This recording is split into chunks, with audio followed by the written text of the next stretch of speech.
దాదాపు 10 నెలలు అవుతుంది చంద్రబాబు గారు వచ్చిన తర్వాత మీలాంటి పెద్దవాళ్ళకి ఈ వయసు వచ్చాక పనులు చేసుకోలేరు కాబట్టి పెన్షన్ అనేది చాలా అవసరం. 3000 నుంచి ఒకేసారి 4000 చేశారు. ఏమైనా తగ్గిస్తున్నారా? అసలు టైంకి ఇస్తున్నారు మీకు పెన్షన్? టయానికి ఇస్తున్నారు, పొద్దున్నే తీసుకొచ్చి ఇస్తున్నారు, లెగ్గొట్టి కూడా ఇచ్చారు. బాగుంది. ఎట్లుందమ్మా ప్రభుత్వం? ఎట్లుంది బాగానే చంద్రబాబు గారు వచ్చిన తర్వాత? కొడుకులాగా చూసుకుంటున్నాం. కన్న కొడుకులాగా. ఈరోజు కన్న కొడుకులు కూడా రూపాయి లేకపోతే చూసే పరిస్థితి లేదు. అవును, అవునా కదా? ఎమోషనల్ బాధపడకండి. కానీ అంటే ఆయన నేను ఉన్నాను, పెద్దవాళ్ళందరికీ కూడా నేను ఆ భరోసాగా ఉంటాను అంటే ఆ వయసు ఆయనకు తెలుసు. వాళ్ళు కష్టపడలేరని తెలుసు, వాళ్ళకి ఈ రూపాయి అవసరం అని కూడా తెలుసు. సో అట్లాంటి వాళ్ళకి 3000 నుంచి ఒకేసారి 4000 చేస్తే జగన్మోహన్ రెడ్డి గారు మాత్రం అసలు ఏం చెయ్యట్లేదు, ఆయన వల్ల కాదు అని మాట్లాడుతున్నాడు కదా జగన్ గారు. ఈయన ప్రభుత్వమే బాగుంది. ఎందుకమ్మా? ఎందుకు? చంద్రబాబుదే. ఎందుకంటావు? అన్ని రెడీగా సరిగ్గా ఇస్తున్నారు కాబట్టి, సరిగ్గా చూసుకుంటున్నాడు కాబట్టి బాగుంది. ఇంకా టైంకి పెన్షన్ వస్తుంది, ముందు బిళ్ళలో ఈ కొనుక్కోవడానికి బాగానే రూపాయి చేతిలో ఉంటుందమ్మా. అప్పుడు ఎంత ఇచ్చేవాళ్ళమ్మా? జగన్మోహన్ రెడ్డి ఉన్నప్పుడు ఎంత వచ్చినాయి? తక్కువ ఇచ్చాడు. 2250 రూపాయలు, 2500 అట్లా 250 పెంచింది. అవును. మరి ఇచ్చే మనిషిని పట్టుకుని పదే పదే తిడతంటే తిట్టకూడదు. తండ్రి వయసు ఆయన తండ్రి వయసు ఆయనే కదా. అవును, వాళ్ళిద్దరు స్నేహితులే కదా. అసలు ఆ ముసలోడు అని మాట్లాడతాడు జగన్మోహన్ రెడ్డి. అనకూడదు, బాబు గారిని అనకూడదు అట్ట. ఎవరు కూడా అది బాగానే ఉంది ప్రభుత్వం అయితే. బాగుంది. కన్న కొడుకు లాగా ఇస్తున్నాడు అంటావు? అవును, కన్న కొడుకే. ఆయన లేకపోతే మాకు బూతికి అన్నమే లేదు.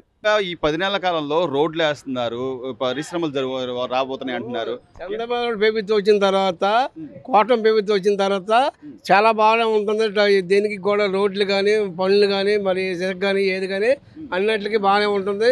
పెద్దగా బాగుంది. రాజధాని కూడా మన రాజధానికి కూడా వెళ్ళాం, మేము చూసాము, అనుకూలంగా ఉంది. చంద్రబాబు చేసిన పనులన్నీ బాగున్నాయి. మరి కూటమి ప్రభుత్వం కూడా అన్ని చేస్తుంది. ఆయన ఉట్టివన్నీ మాయలు మాట్లాడడం తప్ప ఏమీ లేదండి. మరి నా మానాటలు అందరికి పింఛన్లు తీసేసాడు, మాకు పింఛన్లు రావట్లేదు. మరి దేనికి ఉందో తీసాడు, ఎలాగ చేశాడో తెలియదు. జగన్ వచ్చిన తర్వాత మాకు చాలా ఇబ్బందులు పడ్డాము. ఇప్పుడు పింఛన్ తీసేయాలంటే తీసేసిన తర్వాత మాకు ఇప్పుడు వచ్చి పింఛన్ రాలేదండి. అప్పుడు కనీసం కరెంటు బిల్లు వచ్చిందన్నా, లేకపోతే కారు ఉంది, లేకపోతే ఎవరో మీ పిల్లలు టీడీఎస్సీలు కట్టారు, లేకపోతే ఆస్తి హక్కులు పన్ను కట్టారన్నా కూడా మీకు పెన్షన్లు తీసేసి మిమ్మల్ని ఇబ్బంది పెట్టడం కరెక్టేనా బాబాయ్? అప్పుడు చాలా ఇబ్బంది పెట్టాడండి మా జగన్ గారు. ఇబ్బంది పెట్టబట్టి మాకు బాగా ఇది అయిపోయింది. ఇప్పుడు ఏమి లేదు, అన్ని మాయల మాటలు. ఏమో బట్టలు నొక్కినా చేయలేదు, అన్ని మాయలే చెప్తున్నాడు. మాయల మాటలు చెప్పాడు. ఏమి లేకుండా మాకు ఆస్తులు ఉన్నాయి, అంతస్తులు ఉన్నాయి, చూడకుండా చేయకుండా పెంచి తీసాడు. నీకు ఇల్లు ఉంది, నీకు 300 కరెంట్ బిల్లు కాదు. కరెంట్ బిల్లుకి దీనికి ఏంటి సంబంధం అండి? ఇప్పుడు కరెంట్ బిల్లు కడతాను కదా, ఎంత కాయలన్నా దానికి దీనికి సంబంధం. ఆ జీవీ ప్యాచ్ చేసుకొచ్చాడు జగన్ గారు. దాని గురించి ఎన్నికల ముందు చెప్పలేదు, ఎన్నికలు అయిపోయిన తర్వాత చెప్పాడు ఎన్ని. ఈ కూటమి ప్రభుత్వం వచ్చిన తర్వాత మాకు చాలా అనుకూలంగా ఉంది, బాగానే ఉందండి. బాగా ఇప్పుడు ఇసుక ఉచితం చేశారు, సామాన్యుడు ఇల్లు కట్టుకోగలుగుతున్నాడు. మరోవైపు అమరావతిలో పనులు జరుగుతున్నాయి, ప్రతి ఒక్కరికి పని దొరుకుతుంది అంటున్నారు.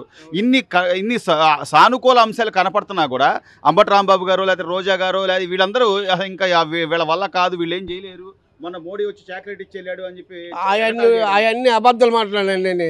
అన్ని అబద్ధాలే.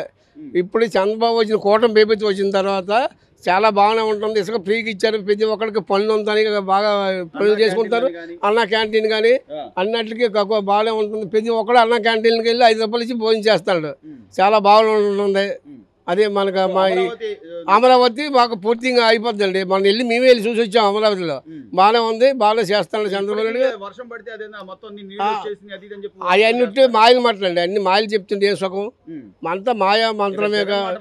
జగన్ మాట ఎవరో నమ్మి పని లేదండి. మన కూటమి ప్రభుత్వంలో మాట నమ్ముతారు. బాగానే ఉంటుంది, బాగా అభివృద్ధి అవుతుంది, మన ప్రజలంతా బాగానే ఉంటారు. ఓకే అండి.